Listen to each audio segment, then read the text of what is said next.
Hi, welcome to Applying to College with Trish. My name is Trish Portnoy, and I'm here to help your teenager apply to college. Luckily, I'm an expert. I've helped over 1,000 high school students go through this process, and by the time I was finished working with them, they had all the information necessary to pick the right college. Hi, parents.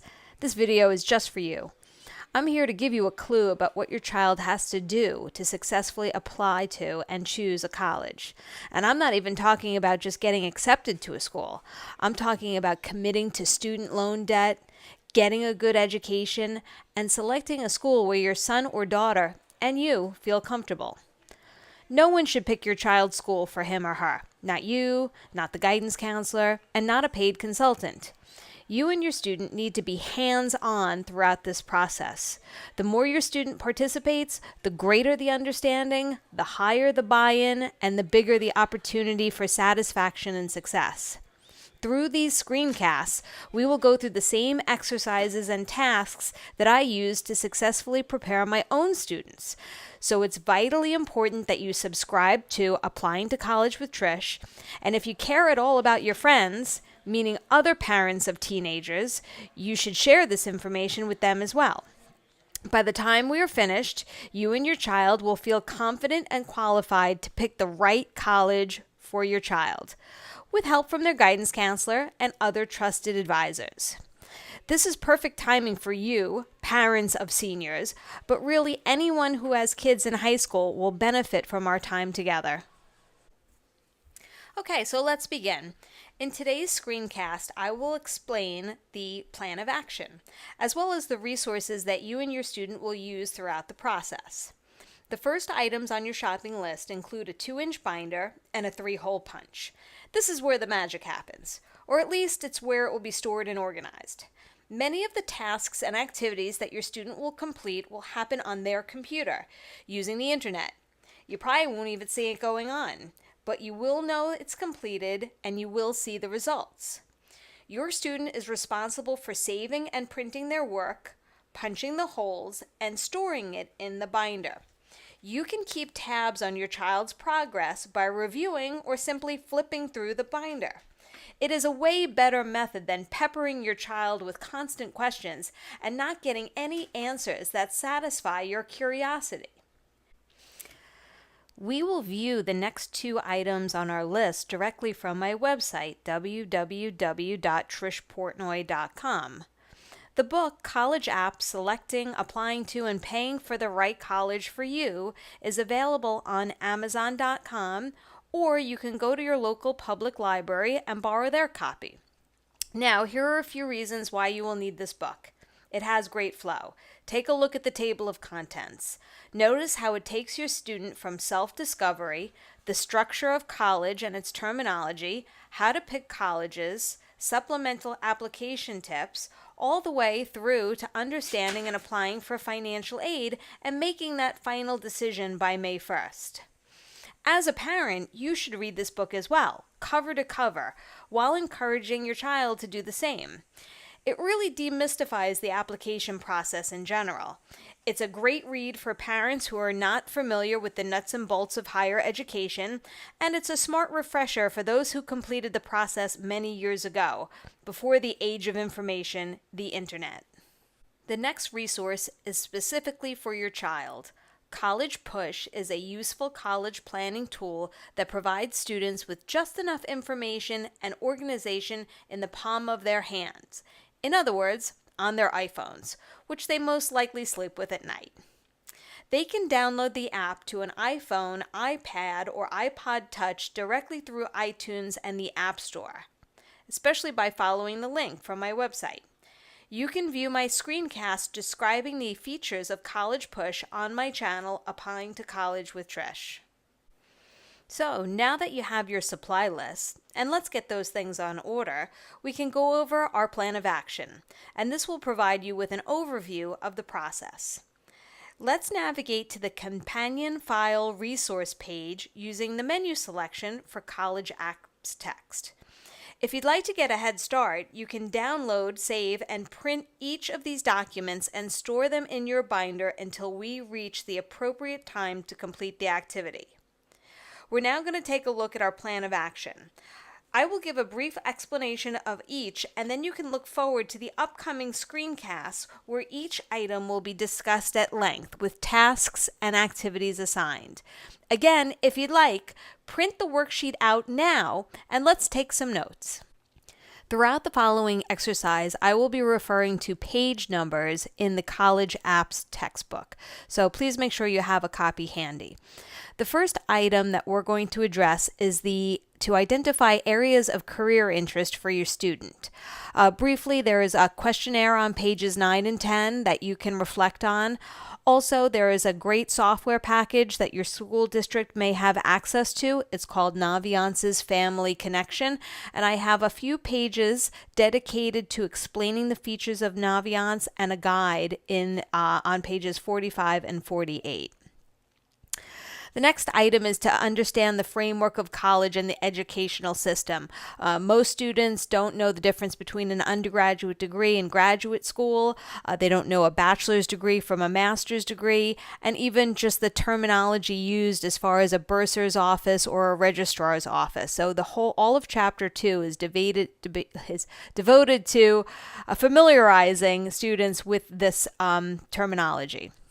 The next item on our list is to identify the major concentrations of study that will prepare the student for a particular career.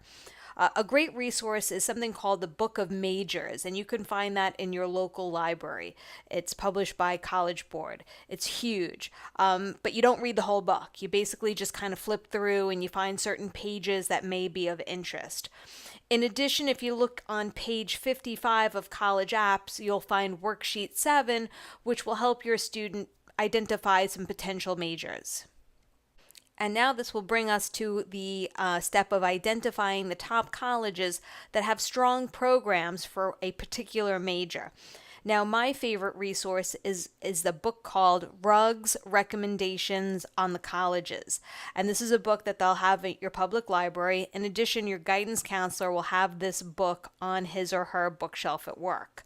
Rugg's is basically like the Consumer Reports of colleges. He takes an independent stance and uses a comprehensive formula to identify great schools that really provide top-notch education in certain fields.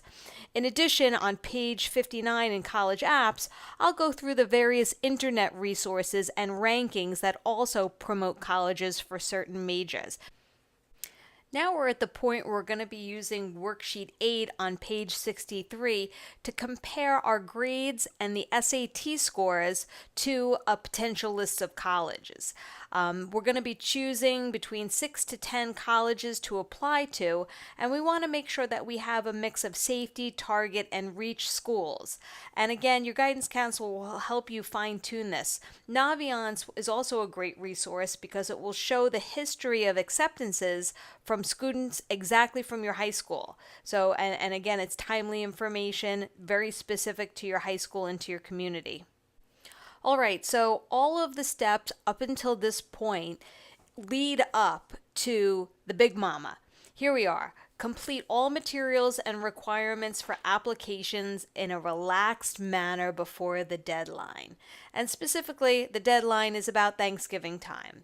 If you look at page 67, and really it's a whole section devoted to the components of a college application, this is really where the stressors can come in. There's a lot of data entry. There may be some essays to write, teacher recommendations, also an activity sheet showing all the activities and community service that your student has been participating in for the last 4 years. This is all done in this step. So this step really could take most of, let's say, September and October. You want to have this done by Thanksgiving. You don't want your students stressed. You want all of the components in, maybe just some, maybe an SAT or a test score that needs to come in. But this is really the crux of applying to college. This is where the actual application gets completed. All right, so let's assume that the applications are completed and submitted. Now it's basically you're tying up some loose ends. Most students really want to focus on better ways to pay for college than through student debt. So we're going to take some time and we'll apply for scholarships. So there are local scholarships, national scholarships. Fastweb.com is a great resource. It's a database of scholarships. Also, the guidance counselor. The office probably has a list of local scholarships available. And at this time, you're going to be analyzing the costs of attendance. And on page 31, there's a comprehensive worksheet that will help you to do this. And it's important to really understand the different costs that will be associated with attending each school because it's different. After the scholarships, you can move on to the financial aid, and that will happen in about October. And it's pretty straightforward nowadays. You basically go to FAFSA.gov and you fill out the information, and it's all based on your income level and the money that you have in the bank, the money that the student has saved. And your guidance counselor, again, will be a great resource. All of this happens, pretty much everything percolates during the winter months, and then all of a sudden in the springtime, you'll start receiving acceptance letters. You'll also be getting financial aid award letters, and you're going to have to compare which offer seems like the best deal for your student. Your child.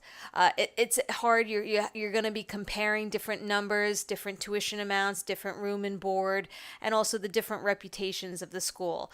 So by May 1st, you're going to have to send in a deposit. Again, page 171 and page 169 in College Apps will walk you through that. And then finally, once the student commits to a college, now they really need to focus on being successful on campus. And the last two chapters of College Apps focuses on campus safety, time management, really understanding the social aspects necessary to be successful at college, earn that degree, and get a great job. And again, come out with a minimal amount of student debt and be able to go forward and move on to their professional lives.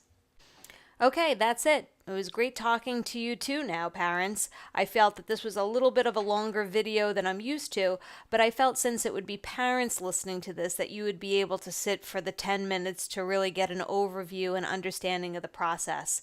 I'm looking forward to working with you and your student on this project. And now that you have a deeper understanding of what's required of you and your student, don't come back until you're ready to get going, because in the next screencast, we're going to be starting the journey, so pack your bags. As always, please ask your questions in the comment sections below. If your question is selected for discussion in an upcoming video, you may be the lucky winner of a College Apps coffee mug. Also, you can show me you're ready by using the hashtag #ApplyWithTrish, and for those parents that are on Twitter, you can tweet me at Trish Portnoy.